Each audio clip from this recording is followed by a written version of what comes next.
우리는 어떻게 새해, 새 출발을 위한 첫걸음을 시작할 수 있을까? 이미 새해 마음 가진 것을 3일 지나고 포기한 분들이 혹시 계실지 모르겠습니다. 자, 따라서 어떻게 새해 새로운 출발을 위한 첫걸음을 이제 본격적으로 시작할 수 있을까? 어디서 어떻게 내가 세운 목표를 향하여서 행동할 수 있을까? 여러분, 이 안내서가 좀 필요하지 않을까요? 왜냐하면 누구나 저절로 새 출발이 되어지거나, 누구나 저절로 새 사람이 되어지거나, 누구나 저절로 그 인생이 내 인생의 최고의 날이 저절로 되지는 않기 때문이죠.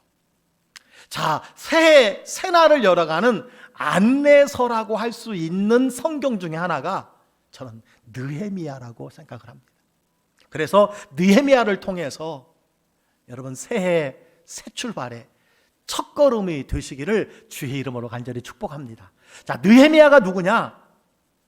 여러분, 이스라엘 백성들이 바벨론의 침공을 받아서 포로로 다 잡혀갑니다. 그리고 얼마 후에 그들이 본토로 돌아옵니다. 자, 본토로 돌아왔는데 바벨론에 아직 돌아오지 못한 사람들도 많이 있었어요. 돌아온 사람들이 성벽을 보니까 성벽이 다 불타고 회파되고 남은 많은 사람들이 고통을 당한다는 이야기를 이 느헤미야가 듣게 됩니다. 그때 느헤미야는 어떤 사람이냐면요, 바벨론 나라 왕의 최측근이었습니다. 가장 신뢰받는 술관원이었습니다. 술관원이라고 하는 것은 왕의 비서실장과 같은 사람이었습니다. 그는 어느 날 자신의 조국 예루살렘의 성벽이 허물어지고 불탔다는 소식을 이렇게 듣어요. 당시 성벽은요, 도시 전체의 안전과 나라의 안전과 직결되는 중요한 보호시설이었습니다. 따라서 성벽이 붕괴되고 불탔다라고 하는 것은요, 도시와 나라의 처참한 상태를 말하는 반증이라고 말할 수 있습니다. 이 소식을 들은 느헤미야가 어떻습니까? 망연자실하게 됩니다. 멘붕에 빠지게 돼요. 자신의 조국이 예루살렘 성벽이 이렇게 회파됐다는 소식을 듣고 망연자실해요.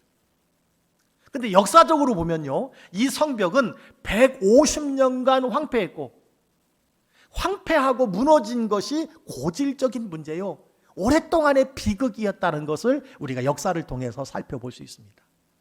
자, 그렇다면 장기간 해결하지 못한 문제, 특별히 포로로 돌아와 보니까 성벽이 더 불타고 무너진 것, 회파된 것이 많은 이 문제를 어떻게 느헤미야가 해결했을 것인가? 어떻게 재건했는가? 여러분, 이 말씀에는요, 여러분이 오랫동안 인생을 살아왔지만 오랫동안 해결받지 못한 문제가 가정마다 각 사람마다 있으리라고 생각합니다. 노력했지만, 애썼지만, 바랬지만, 소원했지만, 혹 기도도 했지만 오랫동안 해결되지 않는 문제가 있을 수 있어요.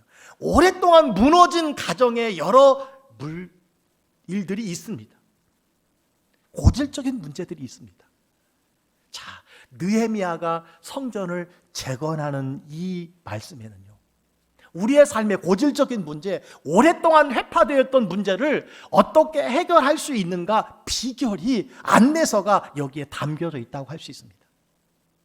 느헤미야는 새날, 새 출발하는 오늘 사랑하는 성도 여러분들에게 중요한 교훈을 주는 안내서라고 할 수 있습니다. 사랑하는 성도 여러분, 이 말씀을 통해서 여러분 2022년 새로운 세운 목표, 계획들이 주 안에서 아름답게 재건되어지고 그 목표를 이루어 하나님께 영광을 돌리시는 여러분 되시기를 주의 이름으로 간절히 축복합니다. 여러분, 느헤미야가 했던 것이 무엇인가?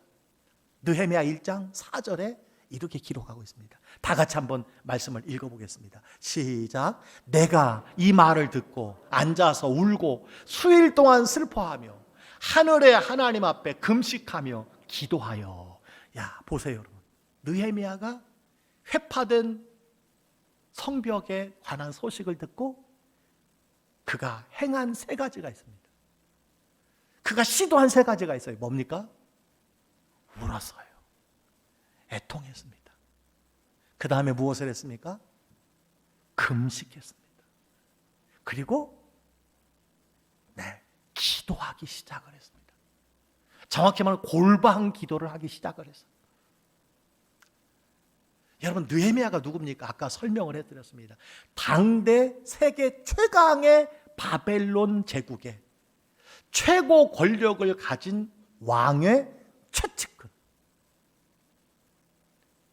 여러분, 그 느헤미야에게 어울리는 행동이 아닌 것처럼 느껴집니다.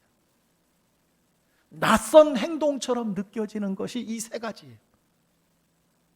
말씀드렸지만 생사여탈권을 가진 권세자의 측근이요, 성벽 하나 건축하는 일에 답답한 과정을 거치지 않아도 그 권세를 가지고 그 세도를 가지고 쉽게 해결할 수 있는 사람이라고 말할 수 있습니다. 그러나 느헤미야는요, 그렇게 쉬운 방법 사용하지 않았다라는 것입니다. 오늘 느헤미야는 여러분에게 묻습니다. 우리에게 가르쳐주고 있어요. 여러분들의 무너진 성벽, 오랫동안 해결받지 못한 문제, 어떻게 재건할 수 있는지 묻는 거예요. 자, 2022년 여러분 특별한 목표를 세우시기 바랍니다. 삶의 8가지 영역이 있다고 말씀을 드렸습니다. 반드시 영적인 영역뿐만 아니라 경제적인 부분, 여러분 사람들과의 관계에 관한 부분, 육체적인 부분에도 목표를 세우시기 바랍니다. 어떤 분은 5kg 다이어트 목표하신 분이 계시고, 또 지나치다 하시는 분들은 10kg 감량을 목표하시는 분들이 곳곳에 있다는 소식을 여러분 들었습니다. 여러분 포기하지 마시고 그 목표를 이루시기를 주의 이름으로 간절히 축복합니다. 오늘 느헤미야는 우리에게 말씀해 주고 있어요. 여러분의 무너진 성벽을 어떻게 재건할 것인가? 새로운 삶을 향한 첫걸음을 어떻게 옮길 것인가를 우리에게 간증하고 있어요. 그 첫 번째가 뭡니까? 통곡이에요. 울며 애통하는 것입니다. 두 번째가 뭐라고 그랬죠? 금식입니다. 영을 맑게 하여 하나님께 집중하는 것, 이것이 금식이라고 말할 수 있습니다. 세 번째는 골방의 기도였어요. 유일한 해결자이신 하나님의 도우심을 구하는 간절한 기도의 사람이 느헤미야였다라는 것입니다. 여러분, 이것이 무너진 성벽의 새날, 새 출발을 위한 축복의 첫걸음이었다는 거예요. 여러분, 올해 가진 목표, 어떻게 우리가 그것을 재건축할 것인가? 그 목표를 이룰 것인가? 세 가지를 꼭 여러분 점검해 보시기를 주의 이름으로 간절히 축복합니다. 특별히 이 느헤미야서에는요, 기도에 관한 구체적인 언급이 12번이나 기록이 되어 있어요. 406구절 중에 46개 구절이 기도로 채워져 있습니다. 무슨 말씀입니까? 무너진 삶의 성벽을 다시 세우는 첫걸음이 어디에 있다는 거예요? 애통하는 기도에 있고, 금식하며 드리는 기도에 있고, 하나님께 집중하는 여러분 기도라고 하는 것을 가르쳐주고 있어요. 여러분, 애통하는 것, 우는 것, 그냥 울기만 하는 것일까요? 거기에 담겨진 기도가 있습니다. 여러분, 그냥 굶는 것이 금식입니까? 아니지요. 금식하며 담겨진 기도가 있습니다. 그리고 힘쓰고 애써 더욱 간절히 기도하는 그 기도를 통해서 하나님께서 놀라운 일들을 이루어 가신다는 거예요. 여러분, 한번 도전해 보시지 않겠습니까? 2022년 큰 목표를 향한 여러분의 구체적인 삶의 첫 출발, 그것이 세 가지가 되어야 한다는 거예요. 자, 첫 번째는요, 애통하는 기도입니다. 사랑하는 성도 여러분, 2022년 새해 첫 출발 한 주간 많이 웃었으면 좋겠습니다. 여러분, 애통이 무엇입니까? 자신의 답답함과 상처를 하나님께 쏟아놓는 것이 애통이에요. 근데 이것이 성벽을 재건하는 첫 번째 걸음이었다라고 하는 것입니다. 나의 아픔과 연약함을 주님께 아려면 아릴수록 더욱 큰 힘을 얻는 것이 여러분 애통이라고 말할 수가 있습니다. 우리는 지난 2년간 코로나 사태로 우울하고 답답하고 불안한 나날을 보냈습니다. 가족 중에 또 동료 중에 세상을 떠나는 아픔을 겪고 많은 것에 당절을 겪고 나도 모르게 감염될 수 있다는 불안감 속에서 여러분 살아왔습니다.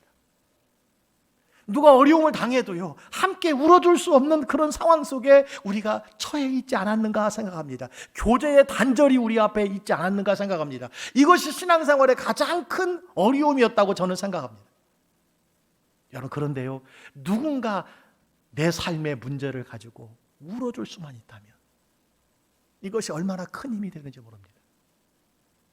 느헤미야는 무너진 성벽을 재건하는 일에서 가장 먼저 그가 시도한 것이요, 지난날에 이스라엘 백성들의 죄를 고백하며 자백하며 여러분 울었다는 거예요. 사랑하는 성도 여러분, 새날의 시작은 눈물인 것을 보게 됩니다. 여러분, 맡겨진 사명을 위해서 많이 우시기를 바랍니다. 여러분이 세운 목표가 크면 클수록 애통하는 마음으로 하나님께 많이 눈물로 호소하시기를 간절히 바랍니다. 눈물의 기도는요, 하나님께서 반드시 그 열매를 거두어 주시는 줄 저는 믿습니다. 성경에 보니까요, 너희의 눈물을 병에 담아주신다라고 하는 시편의 고백이 있어요. 이게 무슨 말씀이냐? 이스라엘 백성들의 눈물이 병에 담겨지면, 병에 채워지면 그때 비로소 하나님께서 그 문제를 해결해 주신다고 하는 여러분 이스라엘 백성들의 풍속이 있었습니다. 여러분, 그렇습니다. 눈물은 힘이 있어요. 눈물에는 놀라운 역사가 있는 줄 믿습니다. 예수님께서도요, 팔복에서 애통하는 자는 복이 있나니 그들이 위로를 받을 것이다, 이렇게 말씀해 주신 것을 보게 됩니다. 하나님은 애통하는 자에게 위로의 복을 주신다고 말씀해 주셨어요. 놀랍게도 이 느헤미야의 애통하는 기도는요, 무너진 성벽 앞에 절망의 울음이 아니라 새로운 출발이 되었다라고 하는 것입니다. 여러분, 울면 하나님께서 역사하기 시작한다는 거예요. 여러분, 하나님 앞에 우시기를 간절히 바랍니다. 자녀들을 놓고 울고, 여러분 부모들 때문에 울고, 교회를 위해서 울고, 나라를 위해서 우는 그리스도인의 눈물이 정말 필요할 때가 아닌가 생각을 합니다. 만약 여러분의 고통과 문제를 가지고 여러분이 울지 못한다면, 애통하지 못한다면 하나님의 어떤 위로도 체험하지 못한다는 사실을 기억해야 돼요. 그러나 여러분의 문제를 극복하려면 울며 하나님께 토로하시기를 바랍니다. 그때 치유의 역사가 나타나는 것이고 하나님께서 가까이 여러분의 문제에 관심을 갖기 시작한다는 사실을 기억하시기를 바랍니다. 여러분, 여기 애통은요, 아발이라는 히브리어 단어인데요, 아픈 상처 때문에 소리내어 운다라는 의미를 가지고 있어요. 아픈 상처 때문에 소리내어 운다. 여러분, 애통하는 기도는요, 눈물의 기도는 하나님의 위대한 선물을 받는 축복의 문이라는 사실을 기억하시기를 주의 이름으로 축원합니다. 그래서 시편 126편 5절 6절은 이렇게 말해요. 눈물을 흘리며 씨를 뿌리는 자는 기쁨으로 거두리로다. 울며 씨를 뿌리러 나가는 자는 반드시 기쁨으로 그 단을 가지고 돌아오리로다, 이렇게 말씀해 주셨어요. 눈물을 흘린 만큼 넘치는 기쁨으로 하나님께서 여러분에게 갚아주신다는 거예요. 또 누가복음 6장 21절은 이렇게 말합니다. 지금 줄인 자는 복이 있나니 너희가 배부름을 얻을 것이요, 지금 우는 자는 복이 있나니 너희가 웃을 것이미로다. 여러분, 새해 울라는 거예요. 그러면은 우리의 한 해가 웃게 될 것이라고 말씀해 주고 있습니다. 새해 울지 않으면 언제 우냐는 거예요. 새로운 목표를 가지고 시작했다면 여러분 눈물이 필요하다라고 하는 것을 말씀해 주고 있습니다. 여러분 그렇습니다. 눈물은 힘이 있습니다. 눈물은 그 어떤 수백 마디의 말보다 힘이 있어요. 눈물이요. 그 눈물이 남자들에게도 먹히지만요. 그 눈물은요. 하나님에게 강력한 능력이 된다는 사실을 여러분 기억하시기 바랍니다. 눈물은 하나님의 마음을 움직이게 하는 거예요. 그래서요. 눈물의 자식은 망하지 않는다. 이게 어거스틴의 어머니 모니카의 고백이에요. 눈물의 자식은 망하지 않아요. 여러분 자녀를 위해서 염려하지 마시고 그 자녀 때문에 눈물로 기도하시길 바랍니다. 반드시 돌아올 것입니다. 반드시 여러분 기도대로 회복될 줄 믿으시기를 주의 이름으로 축원합니다. 여러분 하나님 앞에서 우는 자는 세상 앞에 울지 않는다는 말이 있어요. 하나님 앞에서 무릎 꿇는 자는 세상 사람들 앞에 무릎 꿇지 않는다는 말이 있습니다. 여러분 하나님 앞에서 우시기를 바랍니다. 하나님 앞에 무릎 꿇으시길 바랍니다. 내게 새해 2022년 특별한 목표가 있다, 특별한 계획이 있다, 특별한 비전이 있다, 특별히 이룰 것이 있다라고 하는 가정과 성도님들이 있습니까? 여러분 눈물로 하나님 앞에 나아가시기를 주의 이름으로 축복합니다. 하나님은 그 눈물을 병에 담아주실 줄 믿습니다. 그 눈물을 기억하여 주실 줄 믿습니다. 눈물의 힘이 하나님을 움직인다는 사실을 기억하시기를 바랍니다. 두 번째 느헤미야는요 금식 기도를 했어요. 애통하면서 금식했습니다. 여러분 금식이 무엇입니까? 우리의 영이 하나님께만 집중하는 힘이 있어요. 이것이 금식입니다. 그래서 요엘 2장 12절에 보니까 여러분 이런 말이 있어요. 다 같이 한번 읽어볼까요? 여호와의 말씀에 너희는 이제라도 금식하고 울며 애통하고 마음을 다하여 내게로 돌아오라 하셨나니. 여러분 이제라도 울며 애통하라는 거예요. 그리고 금식하라는 것입니다. 금식. 애통과 금식은 함께 오는 거예요. 여러분 우는 자 금식하는 기도에 이르기를 간절히 소원합니다. 여러분 금식의 목적이 있습니다. 모든 것이 나로부터 비롯되지 않고 전적으로 하나님께 있음을 믿는 믿음의 능력이 금식이에요. 그러니까 금식한다고 하는 그 자체가요 하나님을 향한 큰 믿음이 있다라고 하는 표징이라고 말할 수 있습니다. 그래요. 금식은 내 힘이 아니라 하나님의 힘을 믿고 하나님을 의지하는 영적 출발이라는 거예요. 이것이 금식입니다. 그러나 금식에 대한 잘못된 오해가 있어요. 그래서 골로새서 2장 23절에 이렇게 말씀합니다. 이런 것들은 즉 금식에 관한 것들은 자의적 숭배와 즉 스스로를 높이려고 한다는 거야. 내가 좀 더 겸손해진다라고 하는 것, 혹은 몸을 괴롭게 해서 여러분 이 지혜 있는 모양인 것처럼 보이지만 오직 육체에 따르는 것을 금하는 데는 조금도 유익이 없느니라 이렇게 말씀해 주고 있어요. 여러분 금식은 금식하는 나에게 초점이 있는 것이 아니라 금식은 나의 절제나 극기나 수양이나 극단적인 방법이 아니며 금식은 뭐라는 거예요? 전심으로 하나님께 집중하는 능력의 통로라고 하는 것을 말씀해 주고 있어요. 이것이 금식입니다. 여러분 혹 금식 해보셨습니까? 한 끼라도 해보셨습니까? 혹시 하루라도 해보신 분 계십니까? 혹시 일주일 여러분 해보신 분 계십니까?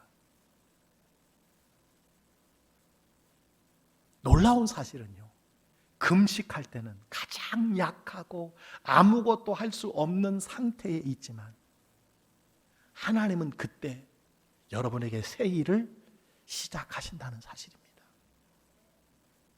하나님은 새 날을 향해 출발하는 자에게 하나님께만 집중하는 금식을 오늘 말씀해 주고 계시는 거예요.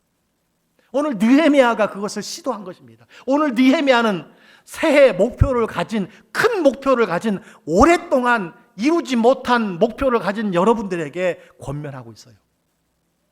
금식하라는 거예요. 이것이 금식 기도의 이유입니다. 저는 8년 동안 목회하면서 한 번도 여러분에게 금식하라고 설교한 적이 없습니다. 그런데요, 올해 하나님께서 특별히 2022년 우리 광주교회 성도들에게 내 삶의 최고의 해가 되도록 하라는 감화 감동을 주셨고, 그런 가능성이 있다는 믿음과 생각을 바꾸라고 말씀해 주셨고, 그 목표를 세우라고 말씀해 주셨어요. 하나님께서 큰 일을, 대사를 여러분 가운데 이루어 주시리라고 저는 믿습니다. 우리 교회 어떤 일들을 하나님이 이루어 가실지 모르겠어요. 그러나 하나님께서 그 비전을 주시고 감화 감동을 주시어서 저로 말미암아 여러분에게 선포하게 하신 줄 믿습니다. 사랑하는 성도 여러분, 금식에 도전해 보시지 않겠습니까? 온고지신이라는 말이 있습니다. 무엇입니까? 옛것을 통해서 새것을 아는 것이라고 말합니다. 자, 옛것을 통해서 새것을 아는 중요한 신앙생활 중에 하나가 무엇일까요? 저는 금식이라고 생각합니다. 금식이요. 사실 10년, 15년 전만 해도요, 신실한 믿음의 사람 서너 명 만나면 저 금식 중에 있습니다 라고 말하는 경건의 훈련의 언어가 참 많았어요. 얼마나 많았습니까? 여러분, 1년에 한 번 정도는 금식했잖아요. 신앙의 일상의 하나가 여러분 금식 아니었습니까? 여러분, 그러나 지금은 얼마나 달라졌어요. 저는 중학교 때 중등부 2학년 때 중등부 총무를 맡았어요. 그때 오살리 금식 기도원에 가서 5일 동안 임원단이 함께 금식하며 기도했습니다. 중학교 2학년 때. 그리고 그 다음에 회장이 되어서 또 금식했습니다. 고등학교 2학년 때 또 고등부 총무를 맡아서 또 금식했어요. 제가 자라던 교회는요, 모든 기관이 임원들이 새해 맡으면 첫 번째 금식이 그냥 다반사였습니다. 고등학교 또 2학년 때 여러분 임원을 맡으면서 오살리 금식기도원에 가서 얼마나 먹고 싶은 게 많은지, 얼마나 짜장면, 짬뽕 생각이 얼마나 많이 나는지, 여러분 그때마다 더 크게 부르짖어 기도하고, 그때마다 더 크게 여러분 찬송하고, 그때마다 더 간절히 부르짖었던 생각이 나요. 그때 산에 올라서 여러분 나무도 잡고 기도도 해보았습니다. 가만히 생각해보면 별 특별한 기도 제목이 아니었어요. 우리 중등부 좀 부흥하게 해달라는 것이고, 고등부 좀 부흥하게 해달라는 것이고, 내 목표, 내 꿈, 내 비전, 하나님 공부 열심히 잘 감당하게 해달라는 것, 그거였는데 그거 가지고 그렇게 여러분 기도를 열심히 했던 그런 기억이 있어요. 그 매점을 다 지나치면서 얼마나 먹고 싶은지, 그 매점에 가서 그죠, 새로운 성경과 찬송가를 사가지고 거기에다 꿈을 기록하고, 그리고 자쿠 있죠, 자쿠 있는 이 성경 가방을 사가지고 거기에다가 성경 찬송을 넣어가지고, 죄송합니다, 꼭 제가 늙은이처럼 노인 양반들처럼 그 성경 찬송가를 늘 들고 예배당에 오고 갔던 생각이 여러분 납니다. 하나님께서요, 그러한 때를 참 귀하게 보신 것 같아요. 그때 기도를 지금까지 응답해 주신다고 저는 생각을 합니다. 여러분, 사람들은요, 과거에 자신의 삶에 중요한 기도 제목이 있다면 어떻게 했어요? 금식했습니다. 특별한 시기마다 굶기를 밥 먹듯이 했어요. 금식하기를 밥 먹듯이 한 것을 우리는 기억합니다. 그 영성이요, 그 경건의 훈련이 오늘날의 한국교회를 여기까지 있게 한 것이라고 저는 생각을 합니다. 여러분, 2022년 특별한 목표가 여러분에게 있는 줄 믿습니다. 저는 특별한 목표를 하나님께서 여러분에게 주셨다고 생각합니다. 8가지 영역에서 목표를 세우셔야 돼요. 그래야 새해가 되는 것입니다. 마음의 변화를 받아 여러분 새로운 목표를 가질 때에 그게 새해가 되는 거예요. 여러분 애통하시기를 바랍니다. 그리고 특별히 금식하며 기도하시기를 주의 이름으로 축원합니다. 지금 하나님께서 금식할 마음을 주신 분에게는 복이 있는 줄 믿습니다. 하나님의 레마의 말씀인 줄 믿습니다. 실천해 보시기를 간절히 바랍니다. 여러분 특별히 우리가 점검해야 할 금식에 관한 것이 있습니다. 금식은 음식만의 금식이 아니라는 거예요. 여러분의 습관 중에서 하나님께 집중하지 못하게 하는 것, 그걸 내려놓는 것이 또 다른 금식이라고 말할 수 있습니다. 하루 1시간만이라도 여러분 금식하는 하루만이라도 스마트폰이나 TV를 끄고 하나님께 집중하는, 이거야말로 미디어 금식이에요. 여러분 사실은요, 우리가 2끼 굶는 것보다 2끼 동안 스마트폰 사용 안 하는 것이 더 힘들 수가 있어요. 여러분 이것이야말로 우리가 목표를 가지고 하나님 앞에 금식해야 될 미디어 금식이 아닌가 생각을 합니다. 사랑하는 성도 여러분, 애통하는 마음으로 모든 아픔을 눈물로 하나님께 다 토로하시고, 그리고 목표를 가지고 금식함으로 새날을 향한 첫걸음을 다시 시작하지 않겠습니까? 다시 시작하시기를 바랍니다. 2022년 새해 단 하루만이라도, 이번 주 하루만이라도 온 가족이, 여러분의 구역이, 여러분만이라도 하나님 앞에서 한번 순종해 보시기를 바랍니다. 마지막 3번째, 오늘 시도한 것이 있어요. 하나님께 도움을 구하는 간절한 기도였어요. 그런데 놀라운 것은 이 기도가 무엇을 달라는 기도가 아니라 하나님의 하나님 되심을 인정하는 기도였다는 거예요. 여러분 이것이 바로 느헤미야가 새날을 향한 기도였습니다. 여러분의 문제를 해결받는 그 첫걸음이 무엇이냐? 하나님이 여러분에게 누구이신지를 고백하는 것이 중요하다는 거예요. 여러분 이것이 느헤미야가 기도였습니다. 그 기도가 1장 5절에 기록이 되어 있습니다. 1장 5절. 이르되 하늘에 하나님 여호와 크고 두려우신 하나님이요 주를 사랑하고 주의 계명을 지키는 자에게 언약을 지키시며 긍휼을 베푸시는 주여 간구하나이다. 자, 하나님을 어떻게 부르고 있습니까? 하늘의 하나님이라고 부르고 있어요. 크고 두려우신 하나님, 주를 사랑하고 주의 계명을 지키는 자에게 언약을 지키시는 하나님, 이렇게 고백하고 있습니다. 이 고백이 그가 하나님께 맡기는 기도의 분량이 되는 것입니다. 여러분 이 하나님의 이름은 무엇을 고백하는 겁니까? 자기 민족이 직면한 문제가 아무리 커도 하나님은 문제보다 더 크신 하나님인 것을 믿는다라는 고백이에요. 그래서 느헤미야는요, 기스루월, 오늘 1장 1절에 기스루월에 시작해서 2장 1절을 보니까 니산월, 4월 달까지 꾸준하게 여러분 기도했음을 보게 됩니다.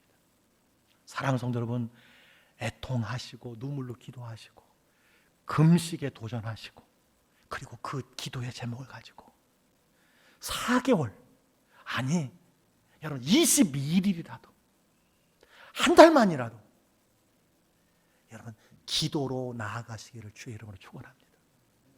느헤미야는요, 성벽 재건의 그 목표를 놓고 4개월 동안 꾸준히 하나님의 약속을 의지하고 그 하나님의 이름을 높이면서 기도했다는 거예요.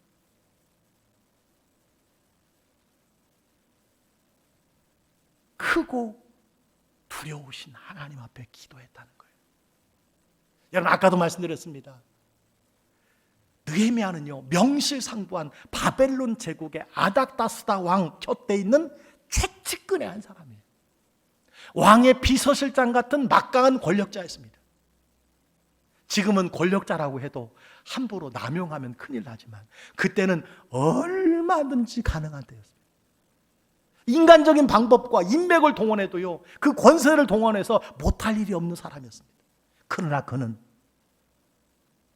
성벽이 회파되고 불탔다는 소식을 들었을 때 얼른 왕에게 달려가지 않았어요. 왕이여, 하나님께서 나에게 예루살렘으로 돌아가 무너진 성벽을 세우라고 하셨습니다. 나는 하나님의 사람입니다. 이렇게 말하지 않았어요. 어떻게 했습니까? 하나님 앞에 울며 금식하며 4개월 동안 기도했다는 거예요. 여러분, 역대하 16장 9절에 보니까 이런 말씀이 있어요. 여호와의 눈은 온 땅을 두루 감찰하사 전심으로 자기를 향하는 자를 위하여 능력을 베푸시나니. 하나님은요, 사람을 찾아요. 어떤 사람을 찾냐? 전심으로 하나님을 향하는 자를 찾아요. 그리고 그 사람에게 능력을 베푸신다는 거예요.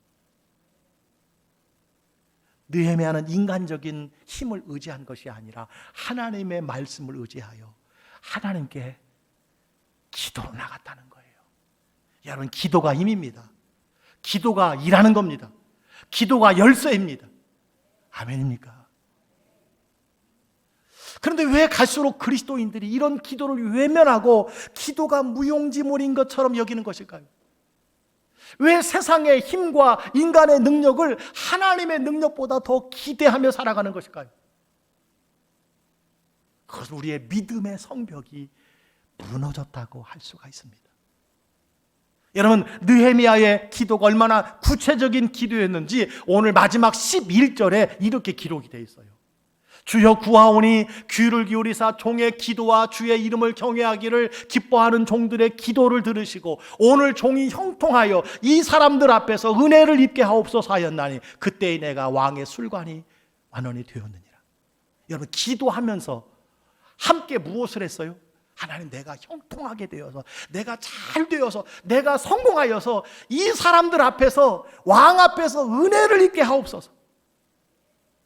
기도가 얼마나 구체적이에요. 아닥사스다 왕의 허락 없이는 예루살렘 성벽이 재건할 수 없음을 알고 하나님께서 왕의 마음을 주장해달라고, 하나님께서 나를 성공시켜 주시사 왕이 내 말을 잘 듣게 하시어서 내가 하나님 앞에서 은혜를 입게 하옵소서. 그래서 그 기도가 무엇이었어요? 오늘 종이 형통하여 이 사람들 앞에서 은혜를 입게 하옵소서. 이렇게 기도함으로 나갔어요. 여러분, 느헤미야가 믿는 것이 있었습니다. 사람의 일은 궁극적으로 하나님이 일하실 것이고 사람을 움직이시는 분은 결국 하나님이시라는 것을 믿었던 것입니다.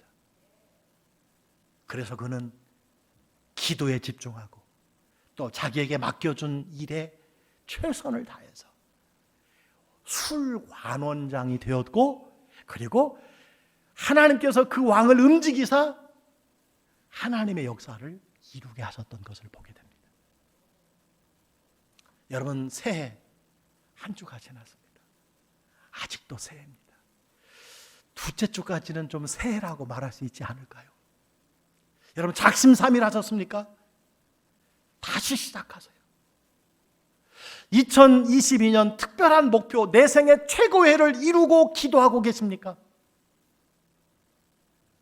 내 생애 최고의 삶이 가능하다는 것을, 믿음으로 가능하다는 것을 믿고 특별한 목표를 세우시기를 주의 이름으로 축원합니다. 세우시기를 바랍니다. 저는 성령의 감화 감동을 따라 오늘 특별히 여러분에게 선포합니다. 귀 있는 자는 성령이 교회에게 하시는 말씀을 들을지어다. 사업으로 오랫동안 해결받지 못한 문제가 있습니다. 재정으로 여러 가지 어려움에 얽히고 설킨 갈등과 고민이 있습니까? 건강이 문제가 됩니까? 혹 자녀로 인하여 오랫동안 여러분 기도가 낙심과 절망 중에 빠져 있지 않습니까? 자녀들의 입학, 자녀들의 취업, 내 자녀들의 출산, 그리고 내 자녀들의 혼사, 가정에 어떤 기도의 제목이 있습니까? 여러분의 삶에 속상하고 잠 못 이루게 하는 문제가 무엇입니까? 걱정이 무엇입니까? 여러분 어떻게 하시겠습니까? 오늘 주신 말씀처럼 도전해 보시기 바랍니다. 애통해 하시기 바랍니다. 그리고 금식해 보시기 바랍니다. 그리고 기도해 보시기를 바랍니다. 하나님께서 특별한 은혜를 올해 여러분과 여러분 가정에 베풀어 주실 줄 믿습니다. 이것이 신앙생활의 비결이구나. 이것이 은혜로운 삶의 비결이구나. 이것이 하나님을 믿는 참된 기쁨이구나. 간증하고 고백하는 사람이 많아지리라고 생각을 합니다. 여러분 부모의 금식기도 자녀의 평생 축복인 줄 믿으시기 바랍니다. 자녀들의 금식기도 부모의 노후 보장이 있다는 사실을 여러분 기억하시기 바랍니다. 성도들의 금식기도 교회의 계속 부흥으로 나타나는 줄 믿습니다. 이제 무너진 삶의 성벽 다시 세우는 첫걸음, 애통하는 기도로 시작하세요. 금식하며 기도하세요. 하루라도, 3일이라도, 5일이라도. 그리고 하나님께 집중하여 기도하세요. 21일이라도, 한 달이라도, 4개월이라도. 여러분 기도하면 하나님께서 살아계셔요. 역사하셔요. 일하시기를 기다리시는 하나님입니다. 놀라운 능력을 베풀어 주실 줄 믿습니다. 여러분에게 새날을 열어주실 줄 믿습니다. 그런 삶을 살아가는 모든 성도님들이 다 되시기를 주의 이름으로 간절히 축복합니다.